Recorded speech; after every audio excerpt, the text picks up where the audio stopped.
Pinagpapawisan at halatang nababahala si Chi Chunying habang nakatingin kay Xia Beihai. Agad niyang sinang-ayunan ang iniutos ni Miss Jiang at sinabing ipaubaya na lamang sa kanya ang lahat. Pagkatapos ay mabilis niyang nilingon si Ye Chuan at pinagsabihan ito na nakasalalay na ngayon sa kanyang mga kamay ang kaligtasan ni Miss Jiang. Hindi na nag-aksaya pa ng oras si Chi Chunying. Agad niyang binuhat ang sugatang si Xia Beihai at mabilis na tumakbo palayo. Habang papalayo sila, paulit-ulit niyang iniisip na kailangan pang magtiis ni Xia Beihai. Kung hindi niya kakayanin, iisipin ng 4 na dakilang pamilya na ang Nine Heaven Alliance ang may pananagutan sa kanyang pagkakasugat. Kapag nangyari iyon, hindi na nila magagawang linisin ang kanilang pangalan at mawawala ang tiwala ng lahat sa kanila. Samantala, nilapitan ni Miss Jiang si Ye Chuan at agad itong tinanong kung ano ba talaga ang nangyari sa kanya. Nagtataka siya kung bakit bigla na lamang itong nagkaroon ng napakalaking pakpak. Napakamot na lamang sa ulo si Ye Chuan bago sumagot. Sinabi niyang napakahaba ng kwento. Napadpad daw siya sa isang kakaibang silid at doon ay nakatagpo siya ng isang higanti. Wala raw itong sinabi at bigla na lamang nitong pinunit ang sarili nitong mga pakpak bago ibinigay ang mga iyon sa kanya. Hindi makapaniwala si Miss Jiang sa paliwanag na iyon kaya napapikit na lamang siya habang bakas ang matinding pagtataka sa kanyang mukha. Nang makita iyon ni Ye Chuan, sinabi niyang alam niyang mahirap paniwalaan ang kanyang kwento, ngunit iyon mismo ang totoong nangyari at wala siyang ibang maipapaliwanag pa. Wala nang ibang nasabi si Miss Jiang. Dahil sa pagliligtas ni Ye Chuan sa kanilang lahat, taos-puso na lamang siyang nagpasalamat dito. Pagkatapos ay sinabi niyang kailangan nilang magmadaling bumalik sa Nine Heaven Alliance upang ipaalam sa kanyang ama na nagpakita na ang Nightmare Race. Kailangang makapaghanda sila sa lalong madaling panahon dahil mayroon siyang napakasamang kutob. Pakiramdam niya ay malapit nang magsimula ang isang digmaang hindi pa kailanman nasaksihan sa buong kasaysayan. Isang napakalaking digmaan na magaganap sa pagitan ng lahat ng lahi. Samantala, sa loob ng Nine Heaven Alliance, isang miyembro ang galit na sumisigaw. Sinabi nitong lantaran na raw silang hinahamon ng Thunder Lion Alliance at hindi na niya iyon kayang tiisin pa. Humihingi siya ng pahintulot sa patriarka upang pamunuan ang isang hukbo at tuluyang burahin ang punong himpilan ng Thunder Lion Alliance. Ngunit agad siyang pinagsabihan ng isang babae. Sinabi nitong hindi magiging lubos na makatarungan ang gagawin nila. Bagamat matagal na silang may alitan sa Thunder Lion Alliance, alam naman daw ng magkabilang panig kung hanggang saan lamang ang kanilang hidwaan. Ngunit sa pagkakataong ito, ang panig nila ang nakapatay sa nakababatang kapatid ng pinuno ng Thunder Lion Alliance, natural lamang na gumanti ang kabilang panig. Pagkarinig niyon ay lalo pang nagalit ang lalaki. Malakas niyang sinigawan ang babae at pagkatapos ay galit niyang tinanong kung ano ba ang ibig nitong sabihin. Mula kailan pa raw ito nagsimulang kumampi sa kanilang kalaban? Pinagtatanggol pa raw nito ang mga iyon. Hinala pa niya na baka nabili na ito ng Thunder Lion Alliance. Napakunot-nuo ang babae at marahang itinaboy ang kamay ng lalaki habang kalmadong nagpapaliwanag. Sinabi niyang ang tinutukoy lamang niya ay ang mga alituntunin ng mundo ng mga mandirigma. Kapag pumatay ng tao, buhay rin ang kapalit. Kung sino man ang lumabag sa mga patakaran, siya rin ang dapat humarap sa magiging kahihinatnan ng kanyang ginawa. Idinagdag pa niya na kamakailan ay napakarami nang nakapasok sa Nine Heaven Alliance na mga walang kwentang tao na hindi man lamang alam ang mga pangunahing patakaran.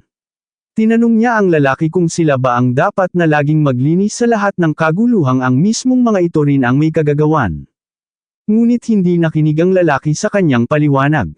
Sa halip ay lalo pa itong nagalit at malakas na tinanong kung sino ba talaga ang pinatatamaan niya. Hinamon pa niya ang babae at tinanong kung gusto ba nitong masampal. Hindi naman natinag ang babae. Agad siyang naghanda at matapang na tumayo sa kanyang kinatatayuan. Tinitigan niya ang lalaki at malamig na sinabi na subukan nilang tingnan kung sino sa kanilang dalawa ang tunay na masasample.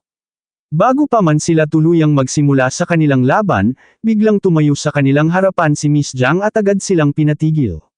Mahigpit niya silang tiningnan bago nagtanong kung ano ba talaga ang nangyayari. Nagulat ang lalaki sa bigla nitong pagdating.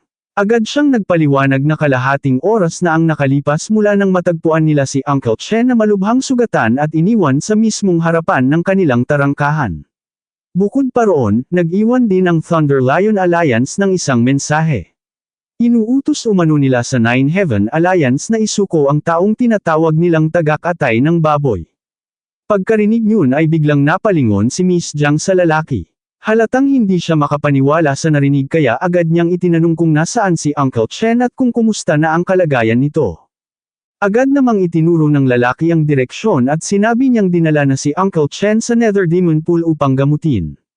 Gayunpaman, natatakot siya na napakalubha ng tinamong pinsala nito. Hindi pa man niya natatapos ang kanyang sinasabi ay agad nang hinayla ni Miss Jiang si Yechuan at inutusan itong magmadali silang pumunta kay Uncle Chen. Nang marinig ni Yechuan ang nangyari kay Uncle Chen, hindi niya lubos maisip na nasaktan ito dahil sa kanya. Samantala, ang mga naiwang miyembro ng Nine Heaven Alliance ay saka lamang napagtanto na si Yechuan pala ang taong hinahanap ng Thunder Lion Alliance. Napansin din nila na tila nahulog na ang loob ni Miss Jiang sa gwapong binatang iyon. Dahil dito, may ilan pang nagsabing tunay na kawawa si Uncle Chen. Pagdating ni na Miss Jiang at Yechuan sa Nether Demon Pool, agad nilang nakita ang walang malay at malubhang sugatang si Uncle Chen. Abala ang mga manggagamot ng Nine Heaven Alliance sa pag-aasikaso sa kanya. Nang makita ni Miss Jiang ang kaunos lunos na kalagayan ng kanyang tiyuhin, agad niyang tinanong ang mga manggagamot kung kumusta na ito. Isang babaeng manggagamot ang yumuko at humingi ng paumanhin kay Miss Jiang. Ipinaliwanag niyang halos natusta ng kidlat ang lahat ng laman loob ni Uncle Chen. Natatakot siya na baka hindi na nito malampasan ang gabing iyon. Pagkarinig yun ay agad na natakpan ni Miss Jiang ang kanyang mukha sa sobrang pagkabahala. Dali-dali siyang lumapit kay Uncle Chen. Nang makita niya ang matinding pinsalang tinamo nito, hindi na niya napigilan ang mapaluha. Si Uncle Chen ang taong nag-alaga at nagbantay sa kanya mula pa noong bata siya. Ito rin ang palaging tahimik na nagbibigay sa kanya ng lakas ng loob at walang sawang nagpoprotekta sa kanya sa lahat ng pagkakataon. Nang makita ni Yechuan ang tagpong iyon, napayuko na lamang siya at mariing napapikit. Isa-isang bumalik sa kanyang isipan ang masasayang alaala nila ni Uncle Chen mula nang dumating siya sa Nine Heaven Alliance. Naalala rin niya ang pagkadismaya nito matapos niyang masira ang paborito nitong sandata. Dahil sa matinding galit sa taong may kagagawa ng lahat ng ito kay Uncle Chen, biglang naglabas si Yechuan ng napakalakas at nakakatakot na enerhiya. Mahigpit niyang kinuyam ang kanyang kamao habang malamig na binibigkas ang pangalan ng Thunder Lion Alliance. Halatang nag-aalab sa galit ang kanyang kalooban.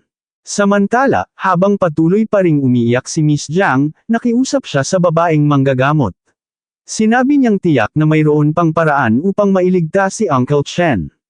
Kahit ang pinakamaliit na pag-asa ay sapat na para sa kanya. Seryosong sumagot ang babaeng manggagamot, mayroon pa raw isang natitirang paraan, ngunit halos imposible rin itong maisakatuparan. Agad na lumapit si Miss Jiang sa babaeng manggagamot at nakiusap na sabihin nito kung ano pa ang maaari nilang gawin. May pag-aalinlangang sumagot ang manggagamot. Ipinaliwanag niyang lubhang napinsala ang mga laman loob ni Uncle Chen. Upang tuluyang gumaling ang mga ito, kailangan maipasok ang gamot sa pamamagitan ng kanyang mga meridian. Ngunit ang problema, naputol na ang lahat ng meridian ni Uncle Chen. Dahil dito, maging ang Nether Demon Pool at mga karaniwang gamot ay wala nang kakayahang maibalik ang mga iyon. Ang tanging gamot lamang sa mundong ito na maaaring makapagpanumbalik ng mga meridian ni Uncle Chen ay ang 5th grade rejuvenation pill ng pamilyang Xia. Ipinaliwanag pa ng babaeng manggagamot na ang pamilyang Xia ang nagtatag ng sining ng alchemy sa Chenxing, kaya sila lamang ang may kakayahang gumawa ng gayong pambihirang gamot. Kung makakakuha sila ng isa, maaaring magkaroon pa ng pag-asa si Uncle Chen. Biglang may naalala si Miss Jiang. Sinabi niyang kakaligtas lamang nila sa buhay ni Xia Beihai, kaya maaaring magkaroon sila ng pagkakataong makahingi ng isang 5th grade rejuvenation pill mula sa pamilyang Xia. Tahimik na tumitig si Yechuan kay Miss Jiang bago ito nagsalita. Sinabi niyang ipaubaya na lamang sa kanya ang bagay na iyon. Dahil nagsimula ang lahat ng ito dahil sa kanya, ipinapangako niyang makakahanap siya ng paraan upang mailigtas si Uncle Chen. Dito na po nagtatapos ang ating kabanata, abangan ang mga susunod pa nating upload. Huwag din kakalimutang mag-like, share, subscribe at e-click ang notification bell, para lagi kayong updated sa mga susunod pa nating mga video.